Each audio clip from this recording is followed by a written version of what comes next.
ఒక విషయం చెప్పాలి మీకు. బయట చాలా ఈ సినిమా మీద చాలా రకాల ఆర్టికల్స్, చాలా రకాల వెబ్సైట్ల మీద, చాలా వెబ్సైట్లలో లేదా మీడియాలో కొన్ని రూమర్లు అయితే వచ్చు, కొన్ని వాళ్ళు వాస్తవాలు అనుకుని రాసిండి అయితే చాలా జరిగినాయి. అందరు రాసిందంటే సినిమా పవన్ కళ్యాణ్ గారి వల్ల లేట్ అయింది అని చెప్పి చాలా మంది రాశారు. ఇవాళ నేను మళ్ళీ ఒకసారి అందరికీ క్లారిఫై చేస్తున్నా, ఈ సినిమా పవన్ కళ్యాణ్ గారి వలన ఏ మాత్రం ఆలస్యం అవ్వలేదు, అస్సలు అవ్వలేదు. ఇన్ఫాక్ట్ పవన్ కళ్యాణ్ గారి వల్ల షూటింగ్ చాలా ఫాస్ట్గా అయిపోయింది. ఆయన మమ్మల్ని ఊపిరి ఆడనివ్వకుండా షూటింగ్ చేశారు. అందుకే అంత ఫాస్ట్గా షూటింగ్ అయిపోయిందని చెప్పి వీడియో రిలీజ్ చేసాం. అంటే పొద్దున్నే క్యాబినెట్ మీటింగ్కి వెళ్ళేవాళ్ళు, సరే సార్ విజయవాడకి వెళ్ళిపోయారు కదా, ఇంకా వాళ్ళ షూటింగ్ ఉండాలంటే రేపు వెళ్ళి వేరే ప్లాన్ చేద్దామంటే సడన్గా సార్ బయలుదేరారు, నైట్ షూట్ చేస్తారని చెప్పి సార్ వాళ్ళ టీం ఫోన్ చేసేవాళ్ళం. ఇమ్మీడియట్గా మేము నైట్ షూటింగ్ ప్లాన్ చేసేవాళ్ళం. అంటే పొద్దునంతా క్యాబినెట్ మీటింగ్ అటెండ్ అయ్యి ఆయన నైట్ ఫ్లైట్కి హైదరాబాద్ వచ్చి మళ్ళీ మార్నింగ్ 3-4 వరకు పనిచేసి జస్ట్ ఇంటికి వెళ్ళి షవర్ చేసి మళ్ళీ ఆయన మంగళగిరి వెళ్ళిపోయిన రోజులు ఉన్నాయి.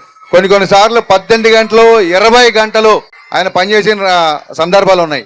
ఈ సినిమాకి పవన్ కళ్యాణ్ గారు ప్రాణం పెట్టి పనిచేశారు. మనస్ఫూర్తిగా కళ్యాణ్ గారికి కృతజ్ఞతలు చెప్పుకుంటున్నాను.